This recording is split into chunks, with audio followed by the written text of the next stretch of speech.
das perguntas que mais ocupa as pessoas, ou pelo menos deveria ocupar, é a pergunta: qual a minha missão neste mundo?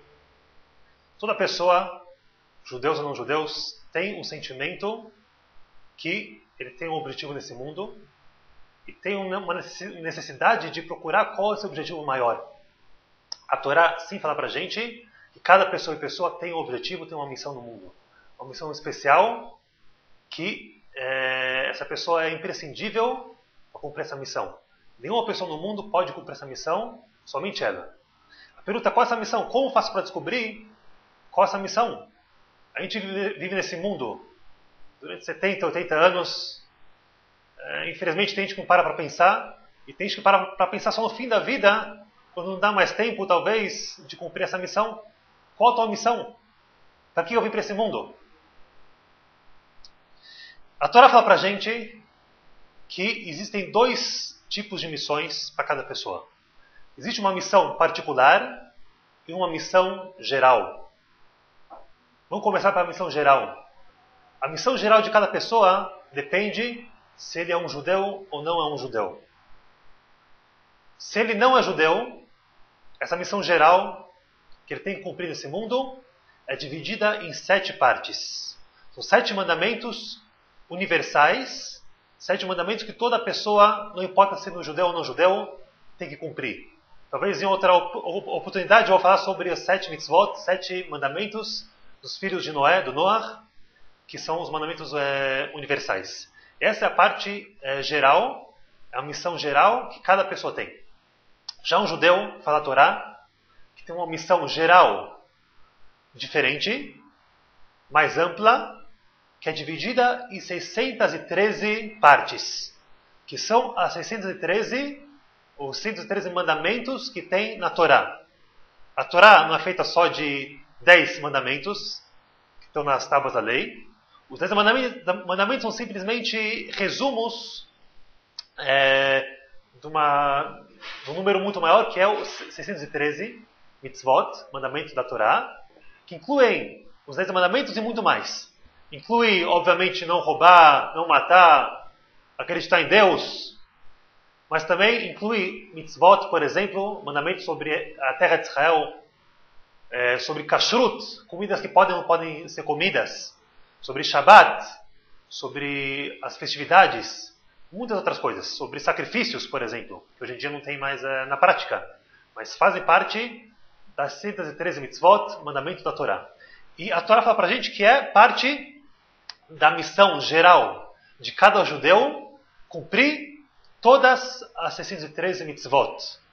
Hoje a gente não consegue, e muitas delas pertencem somente a um grupo específico, como aos homens ou mulheres, ou aos sacerdotes, os Kohanim, ou os Leviim. Mesmo assim, no geral, todo judeu tem que cumprir a parte dele dentro das 613. Essa é a parte geral, a missão geral de cada judeu. A pessoa tem que chegar no fim da vida dele tendo cumprido todas as missões, cada parte e parte das 113 partes dessa missão geral, que é o cumprimento das mitzvot. Mas a parte que eu queria falar, que é a questão mais interessante, é a missão particular de cada pessoa.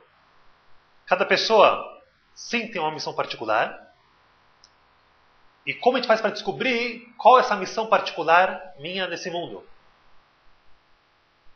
Antigamente, tinham profetas no povo judeu. Uma pessoa que tinha esse tipo de pergunta ia até o profeta e perguntava para ele: Senhor profeta, me diz, qual a minha missão no mundo? Então ele falava: você tem que melhorar tal coisa, você tem que desenvolver tal potencial. E assim ele sabia muito claro o que ele tinha que fazer e trabalhava a vida inteira para chegar no objetivo. Hoje em dia não tem mais a profecia, não tem esse tipo de profeta. Tem rabinos que podem aconselhar, mas nenhum rabino é profeta. Nenhum rabino sabe falar para a gente exatamente qual o objetivo, qual o plano divino para a minha vida. Então, a gente pode se aconselhar, mas fica a nosso cargo descobrir qual é o nosso objetivo final. E os sábios falaram que tem algumas dicas para conseguir descobrir qual é essa missão particular de cada pessoa. Para descobrir qual é essa missão, a dica é a seguinte. As mitzvot, os mandamentos da Torá, são divididos em mandamentos proibitivos e mandamentos impositivos. O que é proibitivo? Proibitivo, por exemplo, não coma porco. Uma proibição. E tem muitas mitzvot desse tipo que são proibições.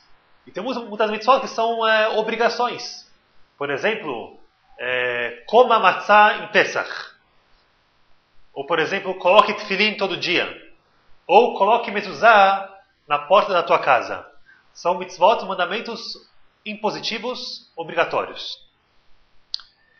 Falam nossos sábios. Uma pessoa que tem muita dificuldade de cumprir um mandamento proibitivo. Ela tem muita dificuldade. Ela acha que tal coisa, já falou sobre porco, mas acha que porco ela não consegue evitar. Não consegue evitar. Ou outro caso, por exemplo, uma pessoa que fuma, ela não consegue parar de fumar nem no Shabat. No Shabat é proibido fumar. Isso é um sinal, essa dificuldade é um sinal que aqui está o ponto.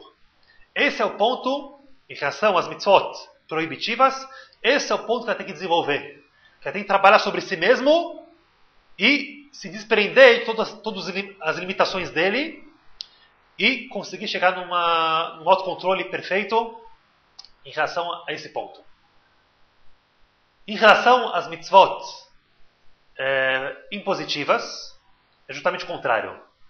Uma pessoa que sente tendência, sente vontade, sente que tal e tal mitzvah é a mitzvah que eu gostaria de fazer, que eu gostaria de ser o expert nessa mitzvah. Por exemplo, a pessoa sente que ela pode, por exemplo, ajudar doentes ou visitar doentes, que é uma mitzvah, um mandamento da Torá. Então, ela sente que ela pode ajudar muita gente, ela sente prazer em ajudar as pessoas dessa forma, visitando as pessoas, falando uma palavra boa, de encorajamento para a pessoa. Isso aqui é um sinal que esse ponto tem que ser desenvolvido. Isso que ele sente vontade, ele sente que a alma dele se conecta com essa mitzvah, com essa coisa boa que ele está fazendo. Isso aqui é um sinal que é esse ponto que ele tem que desenvolver mais ainda e chegar no máximo. Chegar no máximo que ele pode e fazer o melhor para as pessoas. Não só para as pessoas, tem mitzvot ligadas com Deus também. Certo? Mitzvot, o Shabbat também tem a parte proibitiva e também tem a parte positiva, de faça, de descanse, de santifique o Shabbat. Então a pessoa pode achar que o Shabbat para ela é a coisa que mais eleva a pessoa. Sentar no Shabbat junto com a família, cantar as músicas de Shabbat, rezar no Shabbat, passar a mensagem no Shabbat, quer dizer que Deus criou o mundo e no sétimo dia ele descansou. Pode ser que para ele se identifica com isso aqui, e pode ser que para ele é realmente um ponto que ele tem que desenvolver para chegar na completitude dele. Dessa forma a gente sabe que o trabalho está apenas começando, certo? Descobrir qual é o nosso objetivo, depois tentar chegar no objetivo, que é realmente a parte mais difícil. A gente tem um tempo limite, que é a nossa vida, para chegar nesse objetivo, e se Deus quiser a gente consiga chegar no objetivo da melhor forma possível, tendo claro qual é esse objetivo, e que a Hashem mande só coisas boas para todo mundo, e facilidade para chegar no objetivo da nossa vida. Obrigado.